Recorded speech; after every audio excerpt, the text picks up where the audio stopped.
एक स्टूडेंट को अपने टीचर पर क्रश होता है। जब वो उससे ऑब्सेस्ड हो जाती है तब सब चीजें बिगड़ने लग जाती है। आज की हमारी मूवी ये एक थ्रिलर कोरियन मूवी है जिसका नाम इनोसेंट लव और ये 2014 की है। वीडियो स्टार्ट करने से पहले मैं आप सबसे रिक्वेस्ट करना चाहता हूँ, अगर आपको वीडियो अच्छा लगता है तो प्लीज़ इस वीडियो को लाइक और कमेंट जरूर कर दीजिएगा। मैं बहुत सारी मूवीज़ लेकर आता रहता हूँ, तो प्लीज़ चैनल को सब्सक्राइब भी कर दीजिए और बेल नोटिफिकेशन आइकन दबाने मत भूलिएगा।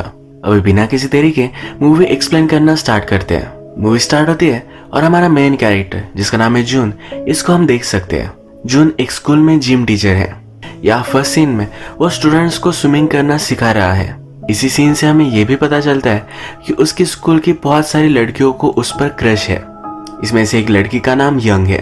यंग जून को बहुत पसंद करती है और उसका अटेंशन पाने के लिए स्विमिंग पूल पर सबसे ऊंची जगह पर चढ़ जाती है।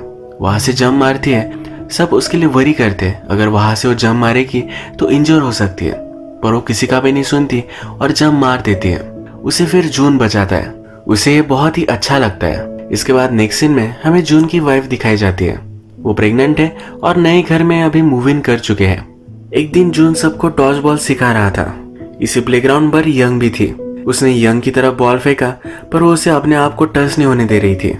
ऐसा बहुत बार हुआ तो जून ने बहुत जोर से उसे वो बॉल मारा। इसे वो इंजर्ड हो गई तो उसे फर्स्ट एड कराने के लिए उसे स्कूल में लेकर गया। जून कहता है, इतना फास्ट बॉल आ रहा था, तभी तुम उसे कैच करना चाहती थी। क्या तुम डरती नहीं? तुम्हारे फिंगर्स वगैरह फ्रैक्चर हो जाएंगे। यंग बोलती है, मैं किसी भी चीज से नहीं डरती। वो जून से पूछती है, तुम किस चीज से डरते हो, और उसे गले लगा लेती है। वो फिर अब वहां से चला जाता है। नेक्स्ट सीन में हम देखते हैं कि जून अपनी वाइफ के साथ फैमिली डिनर पर आया हुआ है। ये उसकी वाइफ की फैमिली के साथ डिनर है। इनकी कन्वर्सेशन से हमें पता चलता है जून का नया घर भी उसके फादर इन लॉ ने ही उन्हें गिफ्ट किया था। इस डिनर पर हम उसे अनकंफर्टेबल देख सकते हैं। एक दिन जून ग्रोसरी शॉप में था। वह उसे यंग फिर से मिली। यंग को स्ट्रॉबेरी मिल्क चाहिए था, तो इसके पैसे उसने जून को ही देने के लिए कहे। वो उसके पास आकर कहती है, तुम पहले रग्बी प्लेयर हुआ करते थे, मुझे भी रग्बी बहुत पसंद है। जून कहता है, अगर तुम्हें खेलना है तो तुम्हें फीमेल टीम में मैं डाल सकता हूँ। इसके बाद नेक्स्ट सीन में हम डायरेक्टली देख सकते हैं कि जून रग्बी खेल रहा है। उसे चीयर करने के लिए यंग वहां आई हुई है। उसे फीमेल टीम में नहीं जाना था, उसे सिर्फ जून को खेलते हुए देखना था। जून के फ्रेंड्स जब नोटिस करते हैं तो उसे चिढ़ाते हैं कि वो तो बहुत ब्यूटीफुल है, और उसके कोई फ्रेंड हो तो उसके साथ हमें भी सेट कर देना। जून इन पर गुस्सा आता है और कहता है, ऐसी सोच मत रखो, ऐसा कुछ भी नहीं है। ये गेम खेलने के लिए यंग जून के साथ ही आई हुई थी। गेम खत्म होने के बाद वो थोड़ी देर में गाड़ी में ही सो गए। जून अब उसे ड्रॉप करने वाला है। यंग का सीट बेल्ट बांधने के लिए उसका पास गया। यंग जगी हुई थी। उसने कहा, अगर तुम्हें मुझे किस करना है तो तुम कर सकते हो। जून ने इसे इग्नोर कर दिया। जून की गाड़ी पर यंग एक साइन बनाकर जाती है। कहती है कि अब गाड़ी को वॉश मत करना। अगले दिन स्कूल में पानी के साथ सब लड़कियां खेल रही थी। इसमें यंग भी थी और इसे जून देख रहा था। थोड़ी देर बाद जब सब लड़कियां चली गई तो इस टैप के पास जून आया। यंग की हेयर क्लिप वहां उसे मिली। ये क्लिप उसने अपने कपड़ों में ही रख दी थी, उसे वॉशिंग के लिए दे दी है। उसे बाद में याद आया कि उसकी वाइफ ने कपड़े वॉश कर डाले होंगे। वो उस पिन को ढूंढ रहा था, पर उसकी वाइफ ने ऑलरेडी से ढूंढ लिया था। उसके हेयर्स में एक क्लिप थी। वाइफ को लगा कि ये पिन जून ने उसी को गिफ्ट देने के लिए लाई हुई थी। ये क्लिप देखकर वो बहुत ही खुश होती है। रात में हम देखते हैं जून और उसकी वाइफ जब इंटीमेट होते हैं, तभी भी जून यंग के बारे में ही सोच रहा था। एक दिन जून को स्कूल में लेट हो गया और बाहर बारिश स्टार्ट हो गई थी। वो जरा बाहर निकला तो वहाँ यंग भी थी। उससे कहती है, एक बार बारिश खत्म हो जाए उसके बाद मैं चली जाऊंगी। जून और यंग फिर बारिश खत्म होने का वेट करते हैं। जून नोटिस करता है कि यंग यहाँ भी स्ट्रॉबेरी मिल्क ही पी रही है। वो उससे पूछता है कि तुम हमेशा स्ट्रॉबेरी मिल्क ही क्यों पीती रहती हो? यंग कहती है, जब मुझे एक फ्लेवर पसंद आता है तो उसे मैं हमेशा कंटिन्यू करती हूँ। इस सीन से हम देख सकते हैं यंग को एक चीज पसंद आ गई तो उससे वो ऑब्सेस्ड हो जाती है। यंग को ठंड लग रही थी तो जून अपना जैकेट उसे ऑफर करता है। अंदर जाकर यंग ये जैकेट पहनने का ट्राई करती है, पर इसकी चेन उसे ट्रबल देती है। जून से पूछती है, प्लीज अंदर आकर मुझे हेल्प करो। जून को पहले सही नहीं लगता, पर वो अंदर फिर चला जाता है। जैकेट की चेन लगाते वक्त यंग की बॉडी को नोटिस करता है। वो उसे अब किस करने वाला था, पर उसे गलत लगा तो आगे चला गया। अचानक से जोर की बिजली कड़की। यंग डर गए और उसने जून को गले लगा लिया। इसके बाद वो किस करने लग गए। अचानक से गार्ड की आवाज उन्हें आई। वो सब क्लासरूम्स चेक कर रहा था। ये दोनों वही छुप गए। यंग कुछ आवाज ना करे इसलिए जून ने उसका मुंह बंद कर दिया। यंग का दम घुट रहा था। गार्ड चले जाने के बाद जून ने जब यंग को देखा तो वो बेहोश थी। जून बहुत ही डर गया। उसने यंग को उठाने की कोशिश की पर वो उठ नहीं रही थी। बहुत देर हो चुकी थी और जनरली जून घर पहुंच जाता था तो उसकी वाइफ उसे देखने के लिए स्कूल में पहुंच गई। गार्ड के साथ वो उसे ढूंढ रही थी तो जून भी बाहर निकल आया। वो कुछ कर नहीं पाया और यंग को वैसे ही छोड़कर घर चला गया। रात में एक्सक्यूज लेकर वो यंग को फिर से ढूंढने के लिए पहुंचता है। यहाँ पर यंग उसे नहीं दिखती। वह उसका फोन पड़ा हुआ है जो वो रख लेता है। अगले दिन सब स्टूडेंट से पूछता है कि यंग कहाँ है पर किसी को भी पता नहीं होता। पूरी स्कूल ढूंढता है तो एक जगह पर यंग उसे मिल ही जाती है। वो बहुत ही वरीड था कि यंग के साथ क्या हुआ। यंग उससे पूछती है कि तुम कहाँ चले गए थे। जून कहता है तुम्हें देखने के लिए मैं वापस आया था पर तुम वहां से चली गई थी। उससे रिक्वेस्ट करता है हमारे बीच जो भी हुआ प्लीज हमारे बीच ही उसे रहने दो, किसी को भी पता नहीं चलना चाहिए। यंग भी इसके लिए मान जाती है। जो भी सब जून और यंग के बीच में हुआ था तो ये सब यंग स्कूल के ब्लॉग में लिख डालती है। स्कूल की सब लड़कियां देखकर हंस रही थी और टीचर को भी पता चल गया। प्रिंसिपल ने यंग को मिलने के लिए बुलाया। उसे पूछा कि तुमने ये सब क्यों लिखा, क्या तुम्हारे साथ सचमुच में ऐसा कुछ हुआ था। यंग जून को ट्रबल में नहीं लाना चाहती इसलिए कहती है कि यह सब इमेजिनरी था। बहुत सारे टीचर्स ने जून और यंग को एक साथ देखा है। प्रिंसिपल को शक जाता है कि शायद ये सब सही हो सकता है। वो जून को बुलाता है और वार्निंग देता है कि अब तुम्हें बहुत ही सीधे सीधे रहना है। तुम्हारी और किसी स्टूडेंट की कोई भी रूमर फैलनी नहीं चाहिए। अगर ऐसा हुआ तो वो ट्रबल में आ सकता है। इस इंसिडेंट के बाद जून यंग को इग्नोर करना स्टार्ट करता है। उसके सब मैसेजेस वो इग्नोर करता है। एक बार वो अपने फ्रेंड्स के साथ बार में आया हुआ था। वो अपने फ्रेंड को कहता है कि मुझे मेरी जॉब पसंद नहीं आती। जैसे हमें जून का बैकग्राउंड पता है कि वो एक रग्बी प्लेयर था, उसे उसमें ही करियर करना था। उसका फ्रेंड उसे समझाता है कि तुम्हारी वाइफ अब प्रेग्नेंट है, तुम्हें बहुत सारे पैसों की जरूरत पड़ेगी, तुम अपना जॉब नहीं छोड़ सकते।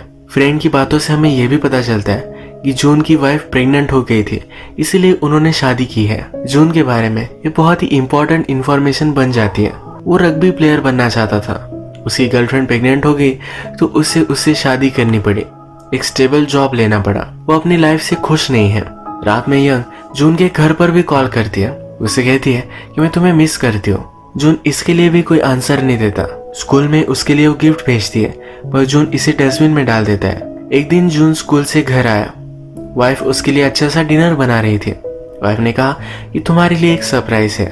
उनके बच्चे के लिए वाइफ ने पूरी रूम पेंट वगैरह करवा ली है। उन्हें मनी प्रॉब्लम थी पर यह सब यंग ने स्पॉन्सर किया है। यंग अभी भी जून के घर में ही है। वाइफ कहती है तुम्हारे स्टूडेंट्स कितने अच्छे हैं, कितना अच्छा है गिफ्ट है।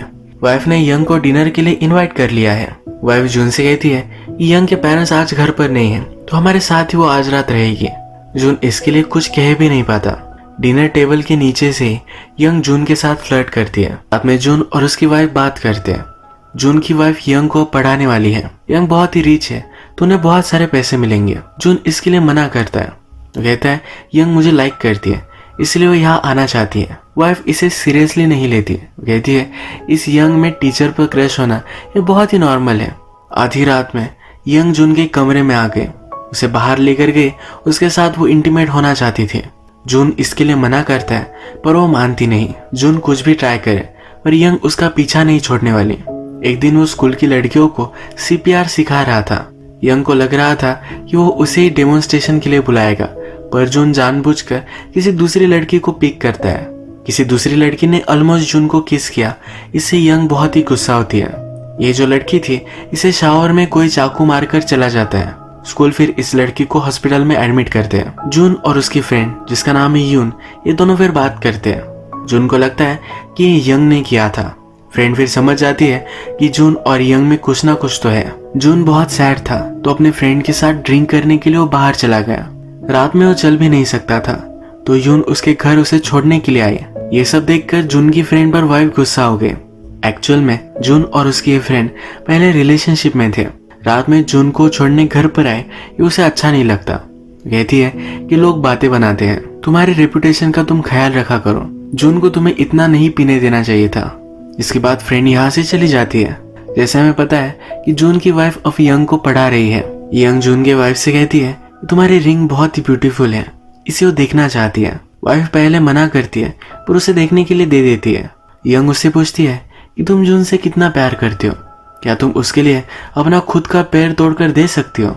यहाँ पर यंग के हाथ में एक कटर है, कहती है क्या अपनी उंगली तुम तोड़ सकती हो। इस सब कन्वर्सेशन से वाइफ अनकंफर्टेबल होती है। एक क्लास वो यही खत्म कर डालती है। यंग उससे कहती है मैं थोड़ी देर यही वेट करती हूँ, जून जब घर पर आएगा तो उसे मिलकर वो जाना चाहती है। ये सब देखकर अब वाइफ को लगता है कि ये जरा सीरियस मैटर है। एक दिन जून स्कूल में यंग से बात करता है। वो कहता है मेरी वाइफ पर मैं चीट नहीं कर सकता। अब ये सब वो बंद करना चाहता है। यंग कहती है कि तुम डरो मत, उसे कुछ भी पता नहीं चलेगा। जून फिर भी मान नहीं रहा। यंग उसे फिर ब्लैकमेल करती है, कहती है अगर तुम मुझसे नहीं मिलना चाहते तो उसे पता चले या ना चले इससे क्या फर्क पड़ेगा। यानी कि इनडायरेक्टली उसे कहती है कि वो उसकी वाइफ को बता देगी। जून स्ट्रांगली चाहता है कि ये सब बंद हो जाए। वो स्कूल छोड़कर फ्रीलांसिंग कोच भी बन सकता है। इन सब चीजों के बारे में अपनी वाइफ को कहता है। उसकी वाइफ उसे समझाती है, कहती है अगर तुम फ्रीलांसिंग जॉब करोगे तो सही से अर्निंग नहीं होगी। हमारी फैमिली के लिए हमें एक स्टेडी इनकम चाहिए। उससे कहती है कि तुम अपनी जॉब नहीं छोड़ सकते। एक दिन यंग फिर से कोचिंग के लिए जून की वाइफ के पास आई। वाइफ नॉनवेज कुक कर रही थी। इसके स्मेल से यंग इरिटेट हो गई और उसने उल्टी कर दी। वाइफ से कहती है कि मैं प्रेग्नेंट हूँ। इसे वाइफ को बहुत शॉक लगता है। उसे पहले ही जून और यंग पर शक था। रात में वो जून का पीछा करती है। जून यंग के बिल्डिंग में ही पहुंच गया। उसे फिर कंफर्म हो जाता है कि यंग जून की वजह से ही प्रेग्नेंट है। जून यंग को समझाने के लिए गया था। उसे कहता है प्लीज मुझे माफ कर दो, मेरी वाइफ को मैं नहीं छोड़ सकता। यंग जून से कहती है अगर तुम्हारी वाइफ नहीं होती तो कितना अच्छा होता। नेक्स्ट डे यंग जून की वाइफ के साथ उनकी वेडिंग फोटोज देख रही थी। वाइफ से कहती है तुम्हारी ये रिंग मुझे हथकड़ियों की तरह लगती है। इन फोटो में भी जून को किसी की प्यार की जरूरत है, इस तरह से वो लग रहा है। यंग ने वाइफ को पर्सनली कहा था। वाइफ भी चिढ़ गए। उसने कहा कि जून सिर्फ तुम्हें यूज कर रहा है, तुम दोनों के बीच एक रियल रिलेशनशिप नहीं है। वो तुम्हें यूज करेगा और उसके बाद छोड़ भी देगा। यंग कुछ बोल पाए इसके पहले उसे चक्कर आ गए। एक्चुअल में जून की वाइफ ने उसके ड्रिंक में कुछ मिलाकर उसे बेहोश कर दिया। उसने फिर जून की फ्रेंड को कॉल लगाया। उससे कहा कि तुम जून से बहुत प्यार करती थी, उसका और मेरा फ्यूचर ऐसा ही हो, इसीलिए मैं सब करना चाहती हूँ। उसे जून के फ्रेंड से हेल्प चाहिए। ये दोनों फिर यंग को डॉक्टर के पास लेकर आती है। उसका वो इलीगल एबॉर्शन करवाने वाली है। डॉक्टर यंग को चेक करते हैं और कहते हैं यंग प्रेग्नेंट नहीं है, वो तो कभी किसी के साथ इंटीमेट भी नहीं हुई है। ये सुनकर जून की वाइफ को शॉक लगता है। यंग सब कुछ इमेजिन कर रही थी। वाइफ फिर यंग को फिर से घर लेकर आती है। यंग को जब होश आता है तो कहती है कि मुझे बहुत बुरा सपना आया। वो अपने पेट को देखती है। उसे लगता है कि उसके इमेजिनरी बेबी का अबॉर्शन हो चुका है। वो बहुत डिस्टर्ब हो जाती है। वो फिर वाइफ को मारने लगती है। एक दूसरे को मार ही रही थी तभी जून वहां पहुंच गया। इनकी फाइट उसने रोकी। इस फाइट की वजह से यंग की वाइफ का वाटर ब्रोक हुआ। उसे वो जल्दी से हॉस्पिटल ले जाता है। ये डिलीवरी प्री मैच्योर थी पर बेबी की हेल्थ को कोई भी प्रॉब्लम नहीं आया। एक्शन में हम देख सकते हैं कि जून की फ्रेंड यंग को घर छोड़ने के लिए जा रही थी। यंग उसे कहती है मुझे बहुत बुरा सपना आया था, इस सपने में तुम भी थी। यंग के पास एक कटर था। इस कटर से जून की फ्रेंड को उसने मार डाला। नेक्स्ट डे हॉस्पिटल में आकर वो जून का बेबी अपने साथ लेकर चली गई। जून और उसकी वाइफ को जब ये पता चला तो बहुत डिस्टर्ब हो गए। सब जगह ढूंढने लग गए। वाइफ को फिर यंग का कॉल आता है। वो कहती है कि बेबी उसके पास है और वाइफ से वो अकेले ही मिलना चाहती है। जून को बताकर वाइफ जल्दी से वहां से चली जाती है। जून भी पीछे से उसका पीछा कर रहा था। यंग अपनी बिल्डिंग की वाटर टैंक के पास थी। वाइफ आकर उससे पूछती है कि मेरा बेबी कहाँ है। यंग उसे कहती है जितना प्यार मैं जून को कर सकती हूँ उतना तुम कभी भी नहीं कर सकती। उसे पॉइंट आउट करती है कि उनका बेबी इस वाटर टैंक में है। बेबी को ढूंढने के लिए वाइफ इस वाटर टैंक में जंप करती है। वो जब देखती है तो वाटर टैंक में एक डॉल थी।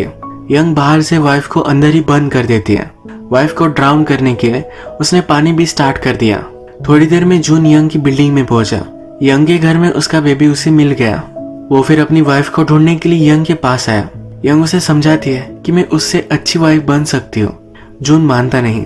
यंग फिर जून की वाइफ कहाँ है वो उसे बता देती है। जून जाकर अपनी वाइफ को बचा लेता है। जून ने यंग को चूज नहीं किया या वो बियर नहीं कर पाए। अब वो सुसाइड करने वाली थी। वो टेरेस की एज पर खड़ी है, ये जून ने देखा। जून उसे कहता है प्लीज नीचे उतर जाओ, इस बारे में हम बात कर सकते हैं। यंग सुनती नहीं और जंप मारती है। जून जल्दी से उसका हाथ पकड़ लेता है, कहता है कि जल्दी से ऊपर आ जाओ। यंग ऊपर आने का ट्राई नहीं कर रही, कहती है कि जब तुम मेरे साथ थे तुम्हारा भी दिल धड़क रहा था। उससे पूछती है कि हमारे बीच की रिलेशनशिप आखिर क्या थी। वो अब जीना नहीं चाहती। स्लोली स्लोली जून का भी हाथ सटकता जाता है। यंग नीचे गिरकर मर जाती है। जून अपनी वाइफ को कह रहा था यंग को बचाने के लिए उसकी वो हेल्प करे, पर वाइफ नहीं मानी। अब हम देखते हैं जून, उसकी वाइफ और उसका बेबी ये सब एक साथ तो रहते हैं, पर जून बहुत ही दुखी है। वो यंग को याद कर कर बहुत रोता है। मूवी के लास्ट सीन में हम देख सकते हैं कि हमेशा जून भी यंग को देखता रहता था। वो सिर्फ यंग ही नहीं थी जो जून से ऑब्सेस्ड थे। उसने जब यंग के साथ रिलेशनशिप स्टार्ट किए तो बहुत गलत किया। वो अपनी वाइफ पर चीट नहीं करना चाहता था। यंग को उसने ये सब समझाने की कोशिश की, पर तब तक देर हो चुकी थी। यंग उससे ऑब्सेस्ड थी। उसका ऑब्सेशन बढ़ता चला गया और इसका अंत बहुत बुरा हुआ। फाइनली उनकी गलती की सजा एक दूसरे को भुगतनी पड़ी। आज का वीडियो हम यही खत्म करते हैं। अगर आपको ये वीडियो अच्छा लगा तो प्लीज इस वीडियो को लाइक कर दीजिए। बहुत सारी मूवीज लेकर आते रहता हूँ तो प्लीज इस चैनल को सब्सक्राइब कर दीजिए और बेल नोटिफिकेशन आइकन दबाना मत भूलिए। फिर से मिलेंगे और एक नई मूवी के साथ। तब तक के लिए थैंक यू और आप अपने आप का ख्याल रखिए।